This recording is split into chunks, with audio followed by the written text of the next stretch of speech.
এখানে জন্ম নিয়েছিলেন বাংলার মহাকবি মাইকেল মধুসূদন দত্ত। বাংলা সাহিত্যকে তিনি নতুন উচ্চতায় পৌঁছিয়ে দিয়েছিলেন। বাংলা সাহিত্যের অনুরাগী হলে একবার অন্তত আসা উচিত। চলুন আমরা সবাই আমাদের ইতিহাসকে জানি এবং ভবিষ্যৎ প্রজন্মকে তা পৌঁছে দেই। মাইকেল মধুসূদন দত্ত বাড়ি, জাদুঘর, প্রত্নতত্ত্ব অধিদপ্তর, সংস্কৃতি বিষয়ক মন্ত্রণালয়, সাগরদাড়ি, কেশবপুর, যশোর। এই যে এখানে একটি সাইনবোর্ড দেখতে পাচ্ছেন, এখানে জাদুঘর পরিদর্শনের সময়সূচি উল্লেখ করা রয়েছে। দর্শনার্থীদের প্রবেশ মূল্য দেশি 20, উচ্চ মাধ্যমিক স্তর পর্যন্ত 10, ছাড়ভুক্ত 100, বিদেশি 300। বিনা টিকিটে প্রবেশ নিষেধ। রবিবার ও সোমবার জাদুঘর বন্ধ থাকবে। এই যে দেখছেন টিকিট কাউন্টার, এখানে টিকিট কেটে ভিতরে প্রবেশ করতে হয়। এই গেট পেরিয়ে আমি ঢুকছি বাংলার মহাকবি মাইকেল মধুসূদন দত্তের স্মৃতি বিজড়িত বাড়িতে। সামনেই দেখতে পাচ্ছেন কাস্টোডিয়ানের কার্যালয়, প্রত্নতত্ত্ব অধিদপ্তর, সংস্কৃতি বিষয়ক মন্ত্রণালয়, কেশবপুর, যশোর।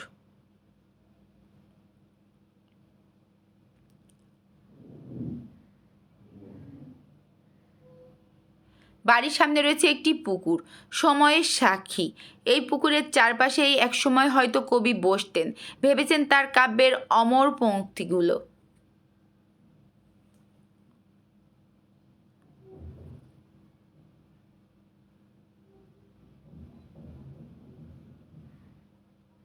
এখানে যারা আসবে তাদের জন্য গাড়ি রাখার ব্যবস্থা করা রয়েছে। দাঁড়াও পথিক বর, জন্ম যদি তব বঙ্গে, তিষ্ঠ ক্ষণকাল, সাগরদাড়ি কপোতাক্ষ তীর। এখানে সুন্দরভাবে লেখা রয়েছে।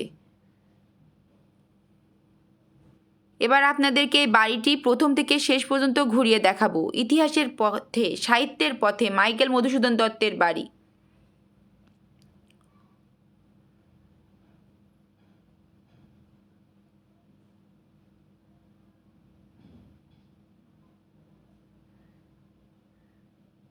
মধুসূদনের স্মৃতিবিজড়িত এই বাড়িটির প্রতিটি কোণে কথা বলে, চলুন অনুভব করি সেই পরিবেশ। সামনেই দেখতে পাচ্ছেন কবির পৈতৃক কাছারি ভবন।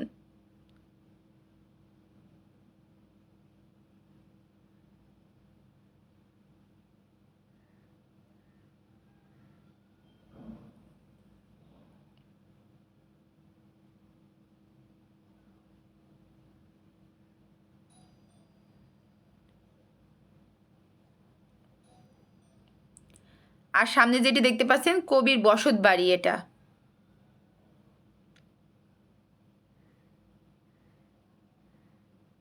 দেখুন কত সুন্দর মনোরম পরিবেশ।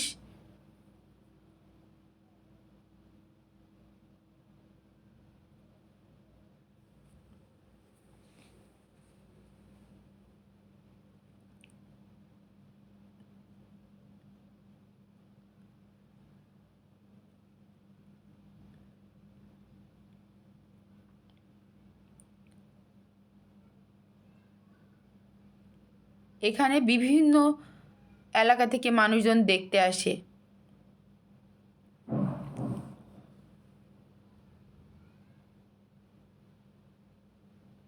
এটি কবির বসত বাড়ি।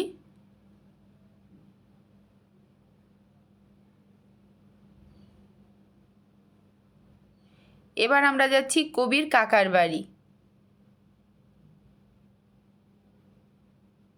এই যে দেখতে পাচ্ছেন যে বাড়িগুলো, এগুলো কবির কাকার বাড়ি।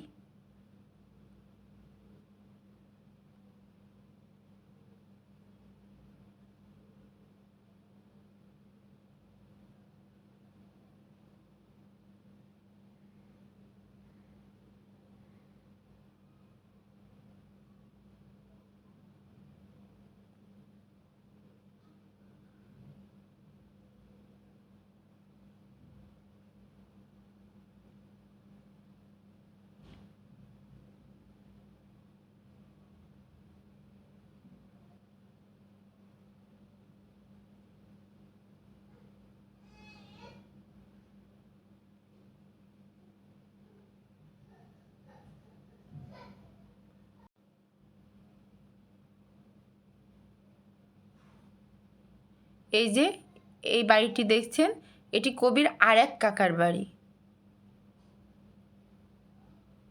এই বাড়িগুলো পড়ে আছে, যাদের বাড়ি তারাই আজ নেই।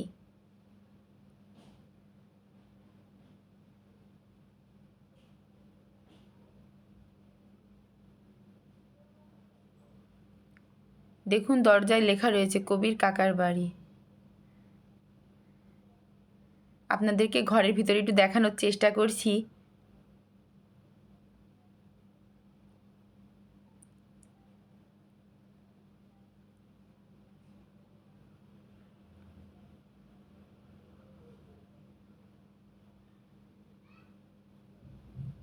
এই যে সামনের বাড়িটি কবির নিজের বসত বাড়ি, আর যেখানে ঘোরালাম এটা কবির কাকার বাড়ি।